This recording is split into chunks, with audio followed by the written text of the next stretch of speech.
Welcome to Saturday, and I'd just like to share with you three things as we walk together on worship that have challenged me. Exodus 20, you shall have no other gods before me, and you know the commandments as well as I do. The Lord wants us to come to him with all our devotion and all our adoration, but things come in, don't they, and take over. We come to God to worship sometimes, but there's no deep peace and appetite to worship in our hearts because other things have edged in and God is no longer crowned there.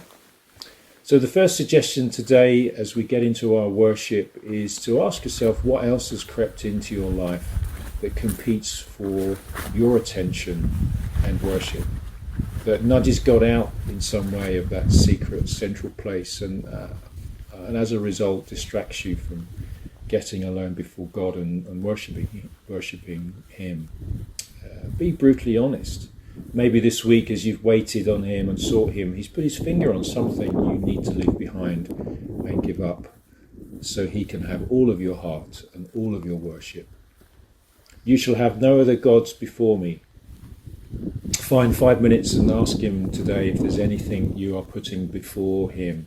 Projects, attachments, physical things maybe that you own. I don't know, activities you love to spend lots of time on. If there is, confess it, leave it behind and, bring your whole heart to worship God.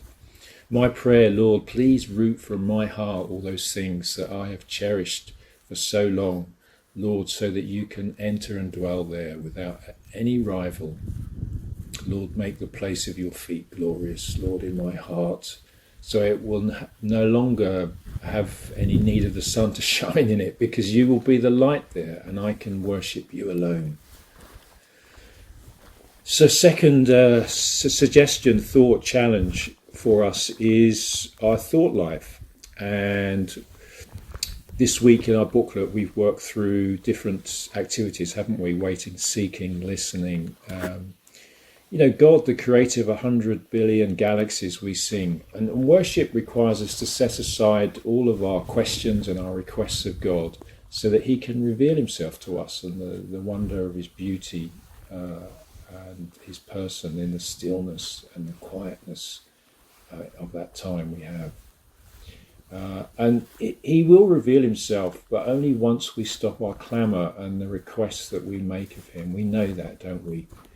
God is not worshipped, as we've said, on the basis of need. The booklet talks about that. So try and worship and rest in him beyond your needs and questions. Holy Spirit, I pray today, strip away all my personal plans, ambitions, and anything else, Lord, that's cluttering up my mind until I'm left with nothing but my naked spirit to pour out at your feet in worship, Lord.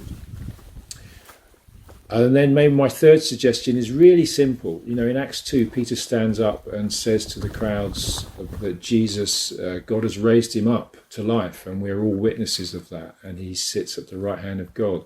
Peter exalted Jesus. Simply today, as you worship, exalt Jesus. Put him in that central place in your life. Our worship today does not increase his stature or authority. He already has that. But it does establish a vital connection, I think, between us and God, and allows his rule to flow over our lives. Lord, you are the teacher. Lord, you're the carpenter of the Gospels, but you also hold those galaxies in your hand.